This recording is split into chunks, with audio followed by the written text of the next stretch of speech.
Bismillahirrahmanirrahim. Assalamualaikum warahmatullahi wabarakatuh. Alhamdulillahi rabbil alamin, wa bihi nasta'inu ala umurid dunya waddin. Wassalatu wassalamu ala nabiyyina wa habibina wa syafi'ina wa maulana Muhammadin asyrafil anbiya'i wal mursalin al-mab'uthi rahmatan lil alamin wa ala alihi wa sahbihi wat tabi'ina lahu bi ihsanin ila yaumiddin. Wa qala Allah ta'ala fil Qur'anil 'azim, ya ayyuhalladzina amanu dukhulu fis silmi kaffah wa la tattabi'u khutuwatis syaitan innahu lakum aduwwum mubin. Wa ba'du.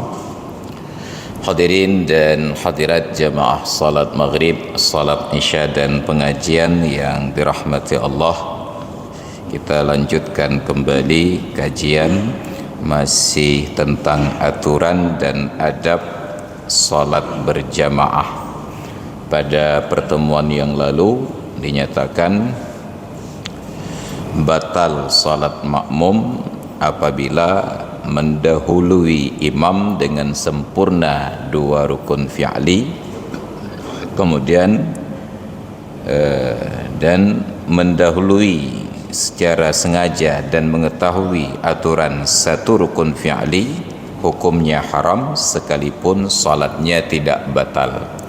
Lebih dahulu makmum daripada imam pada rukun fi'li haram walaupun tidak batal. Mendahului dua rukun fi'li selain haram juga membatalkan salat, karena prinsip dasarnya sebagaimana sabda Nabi sallallahu alaihi wasallam, innama ju'ilal imamu liyutamma, hanya saja dijadikan imam itu untuk diikuti. Fa idza kabbara fakabbaru, kalau imam bertakbir maka bertakbirlah kalian, dan seterusnya. Bismillahirrahmanirrahim. Wa muqaranatuhu fi af'alin makruhatun yatakhallafu anhu ila faraghi ruknin wa taqaddumun alaihi bibtidaihi wa inda ta'ammudi ahadi hadhihi thalathati tafutuhu fadilatul jama'ati fahiya jama'atun sahihatun lakin la thawaba alaiha. Dan gerakan makmum yang bersamaan dengan gerakan imam pada rukun-rukun fi'li, dan demikian pula pada rukun-rukun qauli, ghairu muharramin, tidak haram, tetapi ghairu taharrumin, selain daripada takbiratul ihram, makruhatun. Imam ketika takbir untuk rukuk, makmum juga bersamaan ikut imam, tidak menanti imamnya rukuk lebih dahulu, bukan pula mendahului, tetapi bersama-sama dengan imam ketika rukuk, mesti gawang. Imam i'tidal, makmum tidak menanti imam selesai i'tidal, tapi begitu dapat aba-aba segera bergerak. Gerakan makmum dan gerakan imam bersamaan. Praktek yang seperti ini makruh, baik pada rukun fi'li atau pada rukun qauli. Tetapi untuk rukun qauli terjadi khilaf, sebahagian ulama menyatakan makruh bersamaan dengan imam, sebahagiannya menyatakan tidak, hanya khilaful aula saja. Ini aturan yang dibuat di dalam salat, mungkin agak mirip-mirip dengan aturan baris berbaris. Ketika ada instruksi dari inspektur upacara, dari komandan upacara, hormat, yang kan pada prehila, kapan baru bergerak, gerak, baru bergerak. Kalau sempat dalam aturan baris berbaris, baru diucap hormat, diangkat tangan, itu insya Allah ditendang keluar. Kenapa? Tidak menanti instruksi dan aba-aba. Jadi harusnya dalam gerakan salat, bacaan takbir, ucapan takbir dari imam itu dimulai dari rukun sebelum dan berakhir pada rukun berikutnya yang selesai. Makmum seharusnya belum bergerak kecuali setelah imam selesai takbir. Kita sering ilustrasikan posisi tegak berdiri, mau rukuk dari posisi berdiri, Allahu Akbar. Nah, akbar imam, baru makmumnya bergerak. Ketika imam bangkit i'tidal, Sami'allahu liman hamidah, terdengar bunyi dah, baru makmumnya bangkit untuk berdiri. Harusnya demikian. Kenyataannya imam masih berdiri, Allah, imam baru Allah, makmum gadruk gepreh deh. Jadi makmum bukan mengikuti imam, tetapi menunggu imam pada rukun yang dituju. Ini makruh di dalam salat. Jadi harusnya sebagai makmum kita sabar menanti imam sampai imam selesai perpindahan rukun fi'linya tersebut.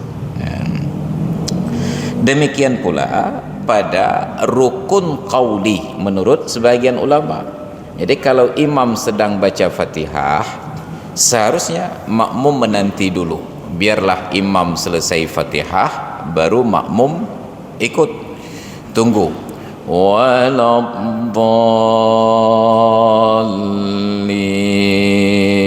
amin, baru makmum memulai. Dan ketika makmum memulai baca Fatihah, disunnatkan kepada imam diam. Makanya imam setelah waladdallin, amin, diam. Seberapa lama? Sekadar waktu yang diperlukan oleh makmum untuk menyelesaikan bacaan Fatihah. Dan saran para ulama, di dalam diam tersebut disunnatkan kepada imam untuk membaca lanjutan, membaca surat yang akan berlanjut pada bacaan jihar. Misalnya kalau pada jihar nanti dibaca surat Al-Fil, maka dalam diamnya itu imam membaca surat Al-Humazah.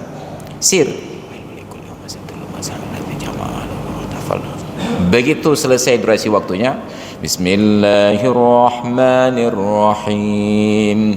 Alam tara kaifa fa'ala rabbuka bi ashabil fil. Tetap dengan menjaga tertib surat dan mualat. Harusnya demikian. Nah, pada salat fardu jarang kita dapati ada imam yang memberikan ruang untuk makmum membaca Fatihah dengan tenang.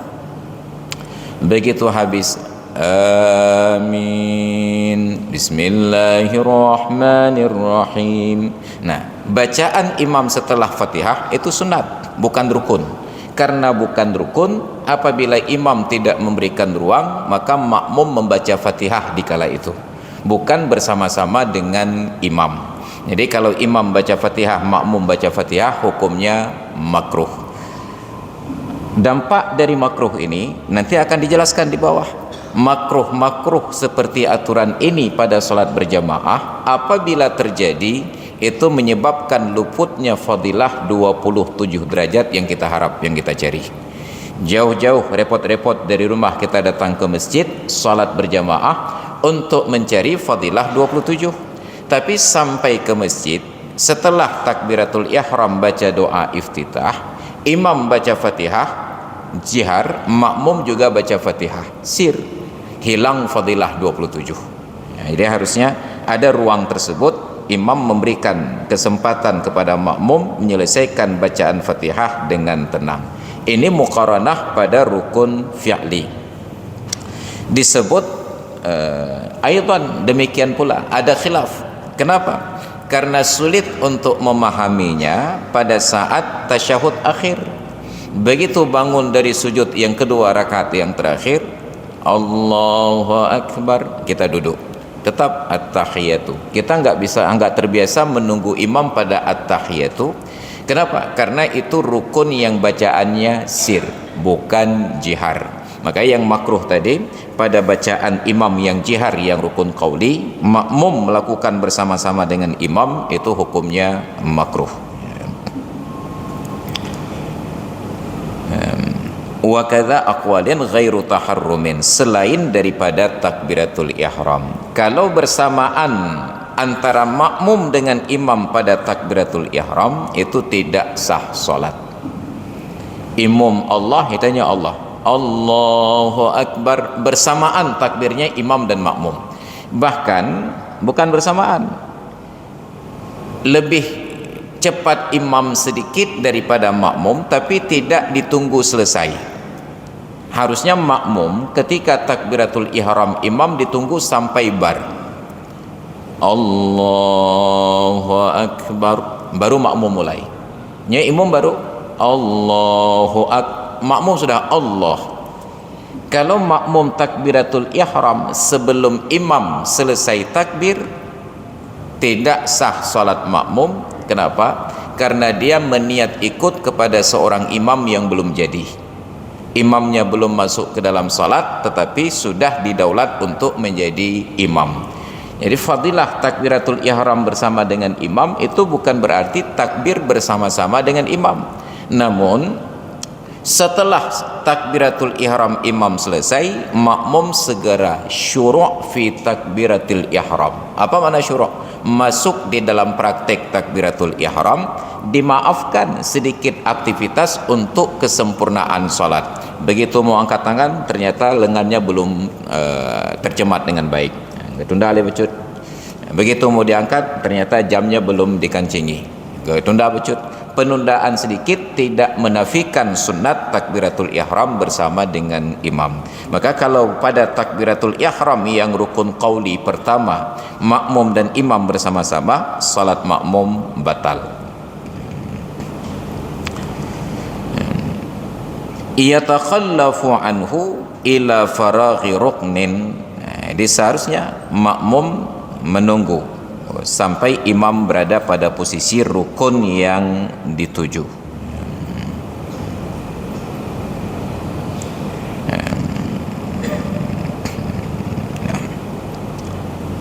Wa taqaddumin alaihi bibtidaihi, dan terdahulu ke atas imam bibtidaihi, dengan memulai gerakan tersebut sebelum imam.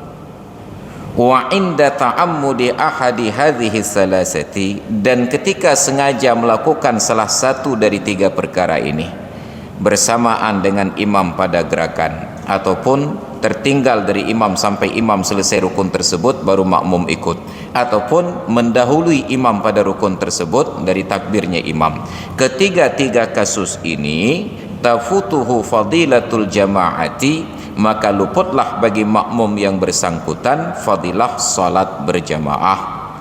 Fahiya jama'atun sahihatun, sekalipun luput fadilah tetap saja jamaah itu sah. Apa makna sah? Lakin la thawaba 'alaiha, tetapi tidak ada pahala. Fatasqutu ismu tarkiha au kirahatuhu. Maka dengan sebab sahnya salat berjamaah, gugurlah dosa orang yang meninggalkan salat berjamaah dalam pendapat orang yang menyatakan berjamaah itu fardu, dan gugurlah hukum makruh pada pendapat orang yang menyatakan salat fardu 5 waktu berjamaah itu sunnat muakkad. Kenapa? Karena dia sudah mengerjakan salat secara berjamaah. Gambarannya begini, ketika melaksanakan ibadah haji, jemaah itu sangat menjaga salat arba'in di Masjid Nabawi. Oleh karena satu dan lain hal, pada salah satu waktu salat terlambat, keluar dari kamar mau turun di lift, setiap kali terbuka lift penuh, setiap kali terbuka lift penuh, sampai ke bawah.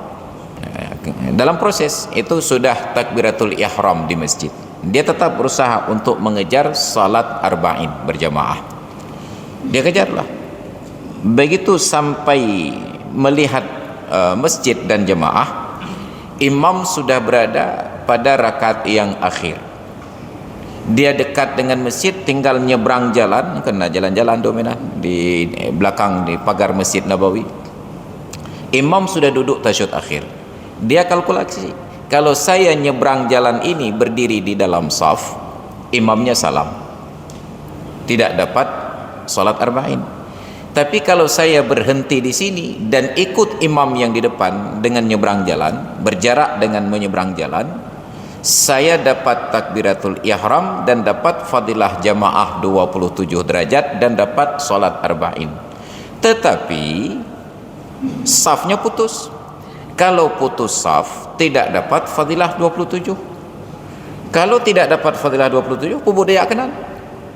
Oh, rupanya karena di Arab Saudi salat fardu 5 waktu berjamaah adalah fardu ain, maka walaupun tidak dapat fadilah 27, dosa meninggalkan kewajiban itu tidak ada lagi.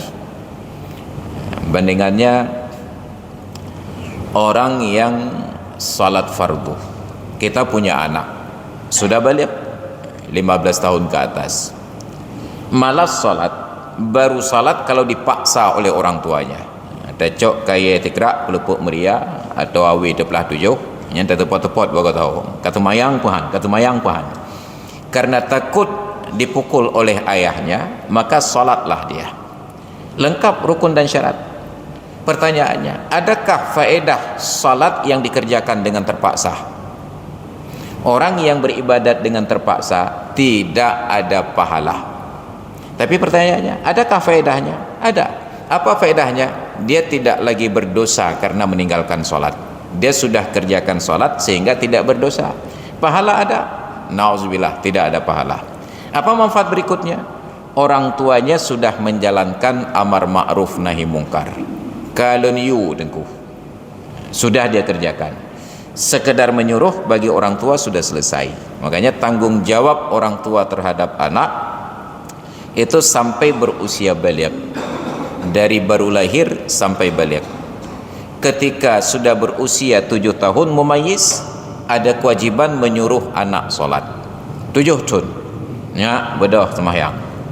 Bukan anak wajib solat, tapi orang tua wajib menyuruh.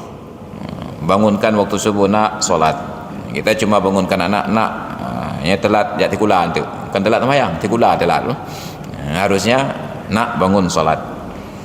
Pastikan bahwa dia terbangun dulu. Setelah terbangun kan solat dulu. Alah ayahnya mentang poh limong bah dengarlah. Dia tidur lagi. Dia tidak berdosa karena memang belum balik, dan orang tuanya tidak berdosa karena sudah menyuruh. Handro ate tapega tengku. Pakan poh limong mentang. Pakan apa kau jo? Anu agam sabah tengku. Ada jet buat betayu matanya beda koh. Sayang takkan agam. Maka itu menyebabkan dosa untuk orang tua. Maka melihat kasus-kasus seperti ini, kita cemburu kepada pasangan suami istri yang Allah tidak berikan anak. Hana disyarat. Karena itulah Allah katakan berulang-ulang dalam Al-Quran, innama amwalukum wa auladukum fitnah.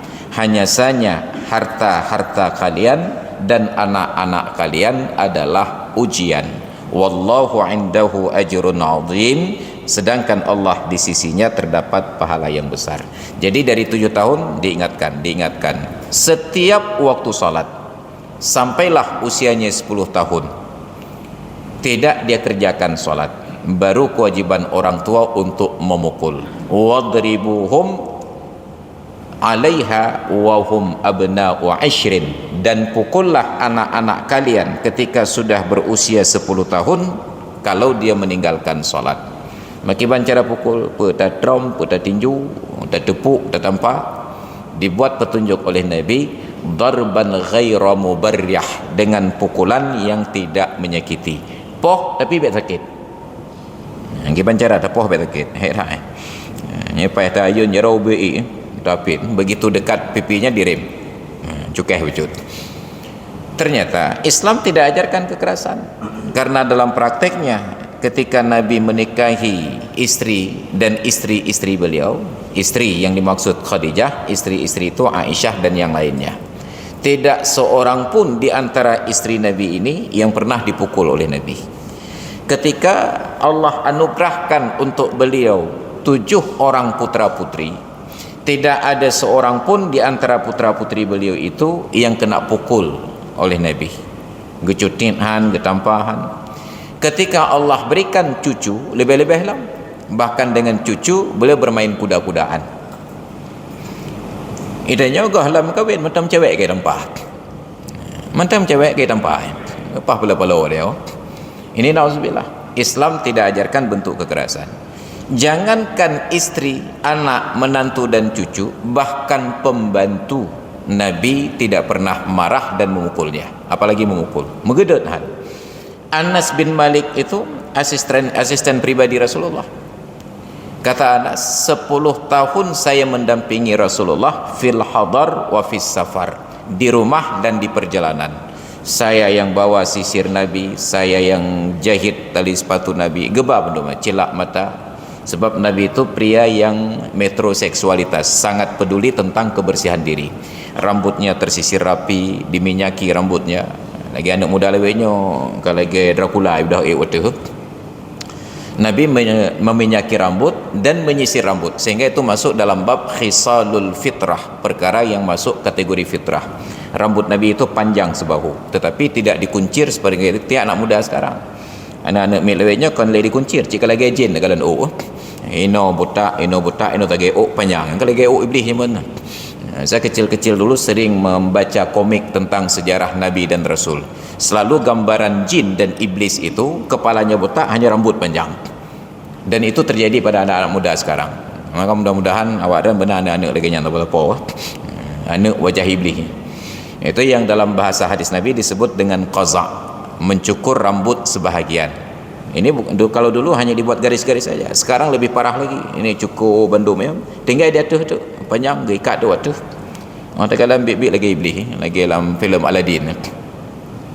Nauzubillah, alih pai duduk lagak je.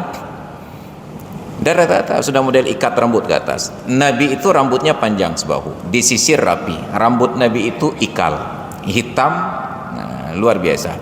Ketika beliau berjalan, jalan beliau itu tidak letoy, tidak loyo, tidak jaim. Jalan beliau itu seperti jalannya tentera, cepat, berirama. Ketika beliau melangkah, rambutnya naik ke atas. Begitu beliau menjejak kaki di tanah, maka rambutnya jatuh.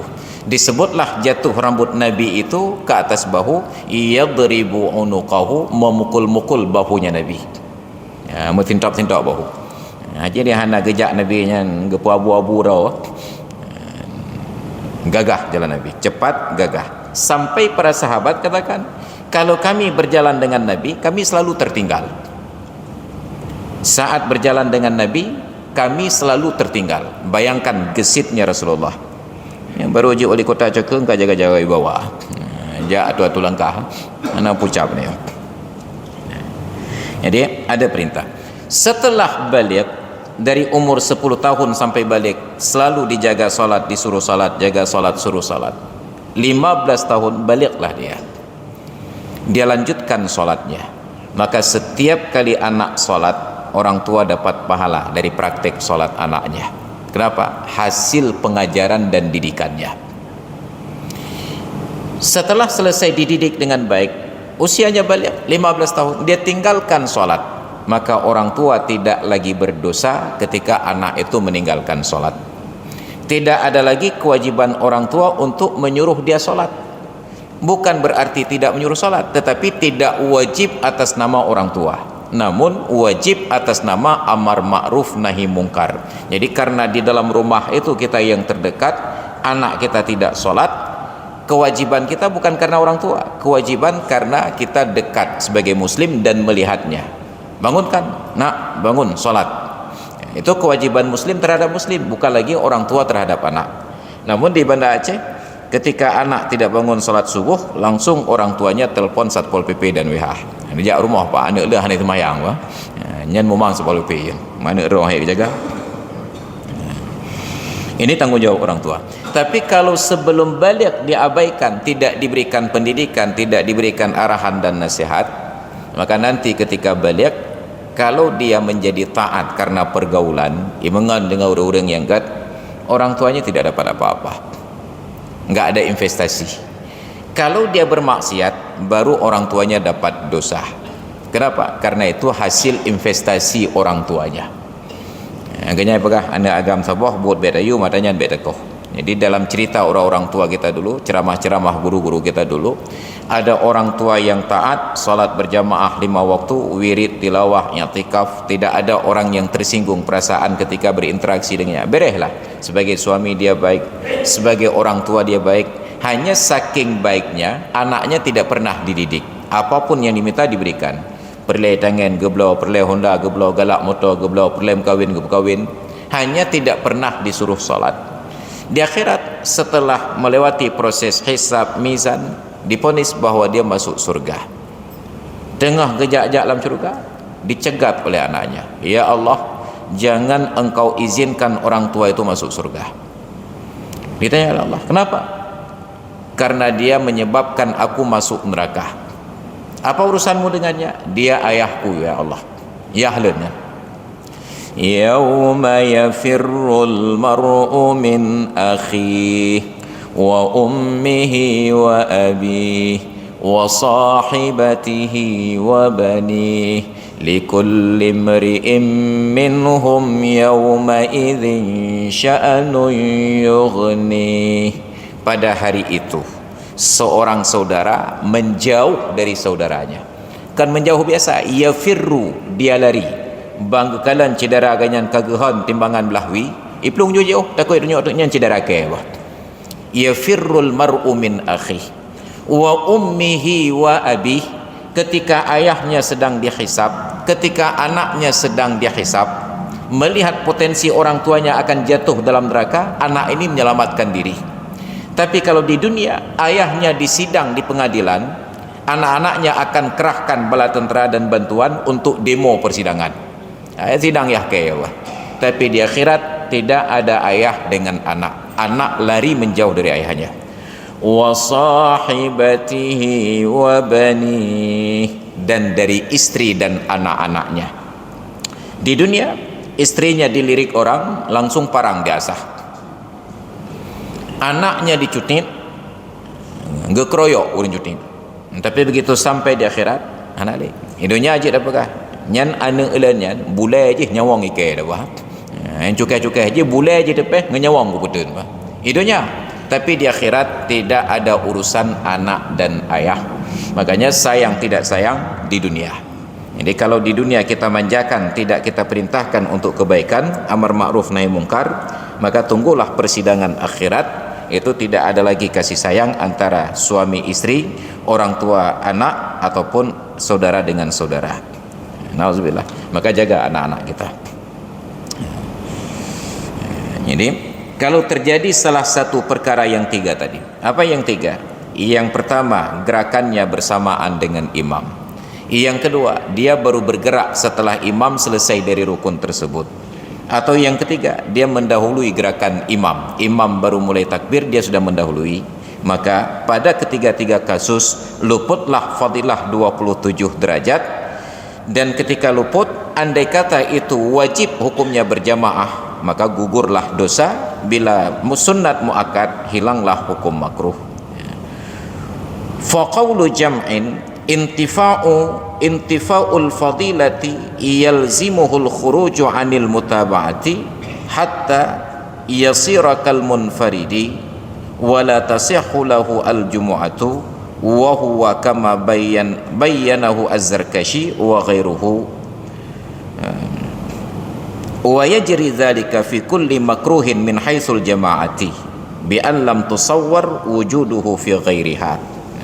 Kata sebahagian ulama, menurut sekelompok ulama, ternapi fadilah mewajibkan keluar dari ketentuan mengikuti imam, sehingga jadilah ia seperti orang yang salat sendiri dan tidak sah baginya salat Jumat. Kalau itu salat Jumat, maka tidak sah salat Jumat. Tapi itu pendapat sekelompok kecil para ulama. Andai kata ini pendapat muktamadnya, maka sungguh banyak di antara kita, ramai di antara kita yang salat Jumat tidak sah Jumat. Kenapa? Ketidakpatuhan untuk mendengar instruksi imam. Mungkin itu salah satu sebab kenapa imam-imam di Aceh bergerak dulu, setelah sampai ke rukun yang dituju baru takbir. Dia berdiri baca Fatihah atau surat. Waktu rukuk dia rukuk dulu. Oh kapah rukuk mana baru takbir. Allahu Akbar. Ketika i'tidal dia bangkit dulu, udah berdiri tegak baru sami Allahu liman hamidah. Waktu sujud menajid dari posisi dong getran bujab. Oh kajab balu Allahu Akbar. Mungkin penyebabnya karena takut ada makmum yang bergerak mendahuluinya. Ini sudah tidak benar. Harusnya diajarkan solat yang benar, bukan diantisipasi dengan cara yang kurang benar.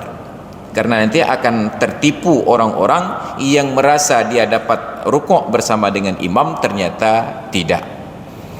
Tapi inilah negeri kita ini, ketika ada sebuah aturan yang tidak benar, maka diadopsi aturan baru.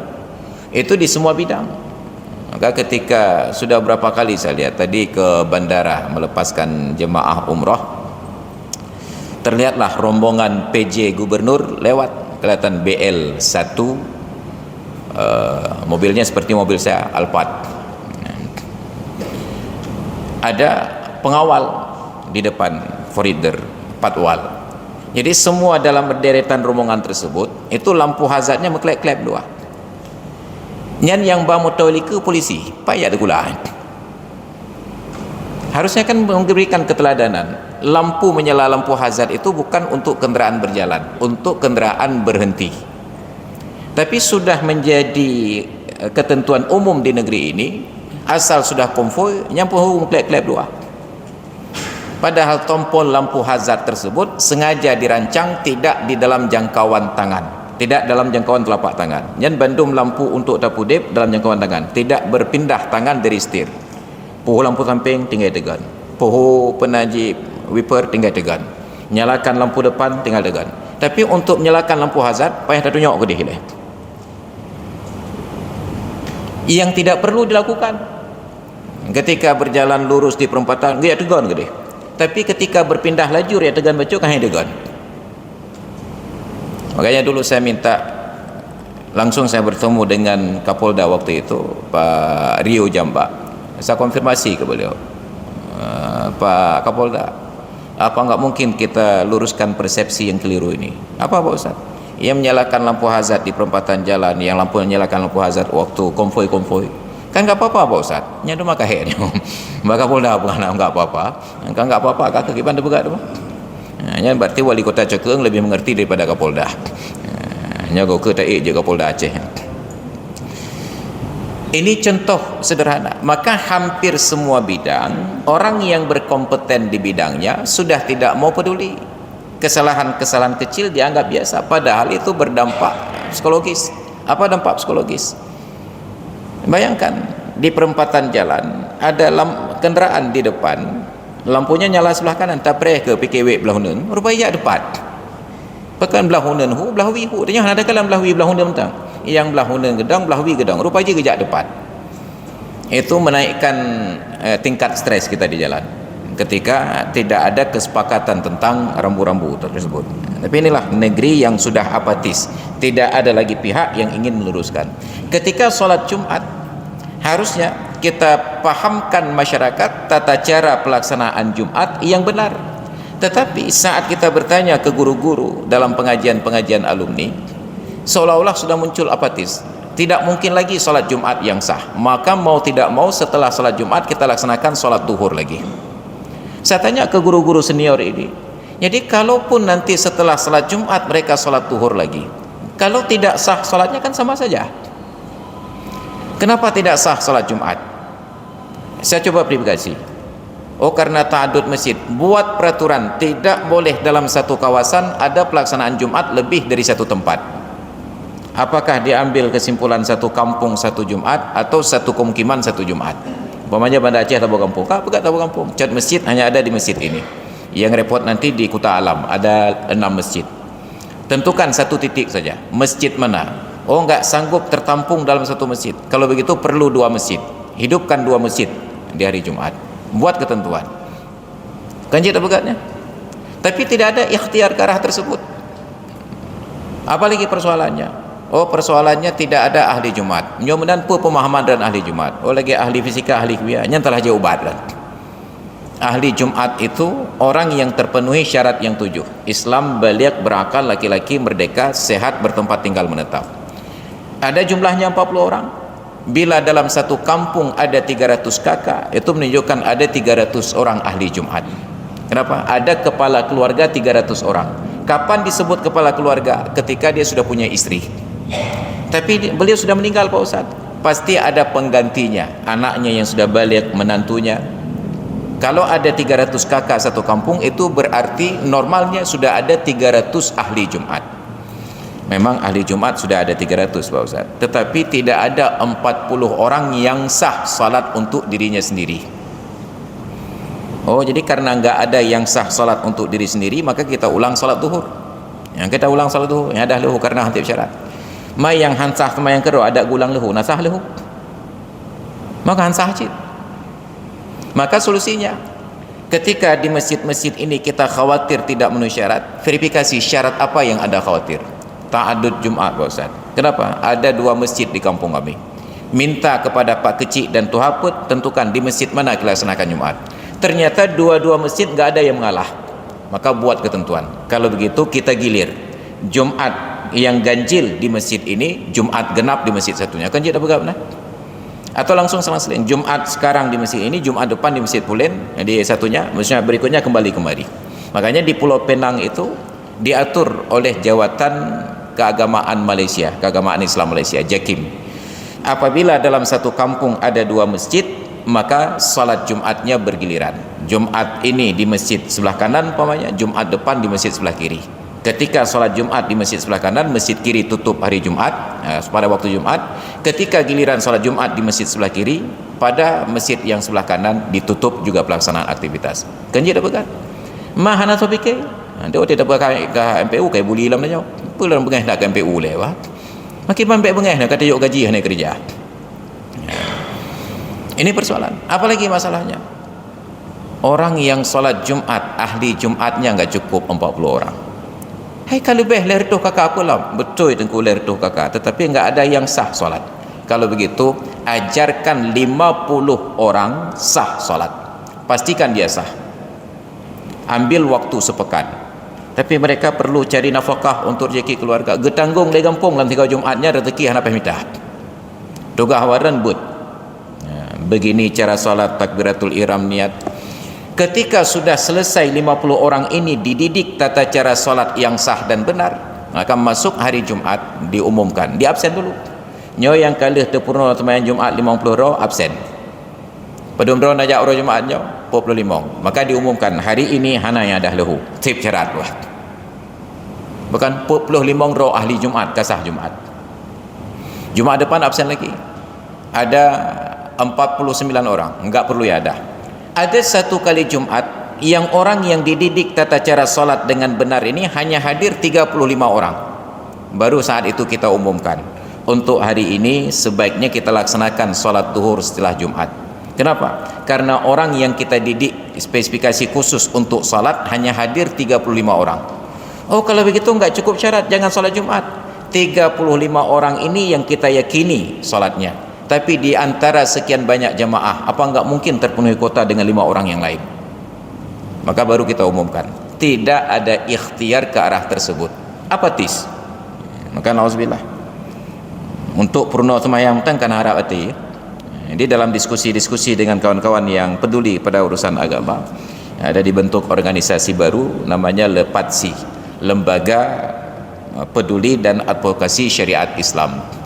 Jadi karena saya berada di kelompok satunya mengurusi bidang dakwah dan ibadah, saya ceritakan ada guru-guru agama, guru PAI itu di Aceh Besar, saat dites pemahaman tentang agama, ketika saya yang jadi pengujinya, pertanyaan hanya 3 saja. Sebutkan sumber air untuk bersuci. Pertanyaan pertama. Pertanyaan kedua, air tersebut terbagi berapa hukumnya? Pertanyaan ketiga yang paling mudah, rukun wudhu ada berapa? Tidak ada yang lewat. Nyan guru PAI. Tatanjong padumbah sumber air untuk berwuduk, ni pegah jumlah pe-6, pe-7, pe-8 ni pegah. Untuk bersuci, iPad wah. Apa dah harap Kaji mana pula julim menyukai iPadnya hana pula julim. Padahal yang kita maksudkan air laut, air sungai, air sumur, air mata air hujan, air salju, air embun. Nya iPad wah. Mau dah mongat. Nya menyekei nya mentang pertanyaan pertama enggak bisa dijawab. Hana pula lanjut pertanyaan kedua, terbagi berapa hukumnya? Hana boleh. Nya lebih mustahil lah. Maka salah 4 pertanyaan ketiga. Rukun wuduk ada berapa? Tidak dijawab jumlahnya berapa. Hanya pegah pe-5, pe-6. Wuduk. Dipikir-pikir apa yang dilakukan ketika wuduk. Rah muka. Kamu ceraya. Rah muka, rah jarak. Dipikir-pikir. Bayangkan ini kualifikasi guru agama yang mengajarkan agama kepada anak-anak kita. Hancur agama. Maka coba nanti bapa dan ibu pulang ke rumah, panggil anaknya yang sekolah SD, SMP dan SMA. Coba tanya mereka, tahu enggak mereka berapa sumber air untuk bersuci? Berapa pembahagian air tersebut? Kemudian berapa rukun wudhu? Makanya kelebihan anak-anak muda yang lahir di bawah tahun 90-an, hal-hal seperti ini mereka dapatkan dalam permainan. 6 sifat, 6 rukun. Nyan sifat 20 pembahagian jipadum sampai habis madum dengan rincian-rinciannya. Habis apa ya? Ketika saya buat kajian tauhid di Cot Keung, saya tidak hafal karena saya lahir dan besar di Aceh Selatan. Hana tradisi musibut dan rukun ini dia. Hana lu hafal. Ketika saya buat penjelasan dari materi di kitab, langsung anak-anak muda di samping saya itu melafalkan dalam bentuk nadhaf. Oh, mahayud hawaran agak apa? Kamu mau hafal dengan tapi hana tepu. Ran tepu tapi hana hafal apa? Ada yang hafal tidak paham, ada yang paham tetapi tidak hafal. Maka harusnya kita hidupkan tradisi. Dalai bagus, tetapi dalai hanya sekedar baca-baca saja. Tapi kalau sudah sampai musibut merukun, itu ada ilmu wawasan yang bertambah. Nah, ini dulunya. Maka harusnya kita hidupkan lagi tradisi tersebut di kampung-kampung. Ya bang, imam cik, ini bukan. Ini boleh dalam tradisi. Kita khawatir nanti generasi anak-anak kita sudah tidak paham sifat 20 terbagi berapa apa saja. Kemudian sumber air untuk bersuci, pembahagian airnya, kemudian rukun wudhu ada berapa, rukun mandi ada berapa. Na'udzubillah, kalau bersuci taharahnya tidak benar, maka ibadahnya tidak sah. Na'udzubillah, summa na'udzubillah. Maka hadirin dan hadirat sekalian yang dirahmati Allah, PR kita semakin lama semakin besar, tetapi tidak ada satupun yang berusaha untuk kita jawab. Kita larut di dalam kesibukan masing-masing, tidak ada yang peduli tentang tantangan yang hadir di depan mata. Maka na'udzubillah, nanti kita akan dihukum oleh Allah Ta'ala bukan karena maksiat, tetapi karena mengabaikan prinsip amar ma'ruf nahi mungkar. Maka jalankan amar ma'ruf nahi mungkar, insyaAllah Allah akan jauhkan bala dari kita semuanya.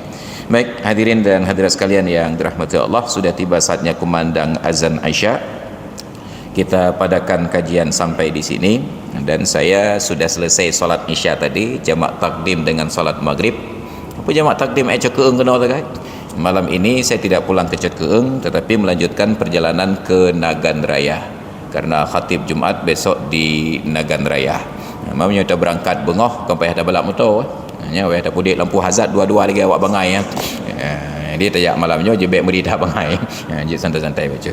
Maka mohon maaf saya tidak lagi solat Isya berjamaah di sini karena solat Isya sudah selesai. Jadi bagi bapak-bapak yang ingin dapat fasilitas ini, malam besok keluar dari rumah ke masjid, niat jamak takdim, kemudian jangan pulang ke rumah. Jak ke dia sikli ni, jak ke dia ulam no ke dah. Ya insya-Allah teman Isya apa ya. Oh wujud nan ko wujud kenapa? Yang penting saya pri teman Isya tu ada ulam no ku jah. Nyandum be pak temayang. Nauzubillah. Hadanallahu wa iyyakum ajma'in. Assalamualaikum warahmatullahi wabarakatuh.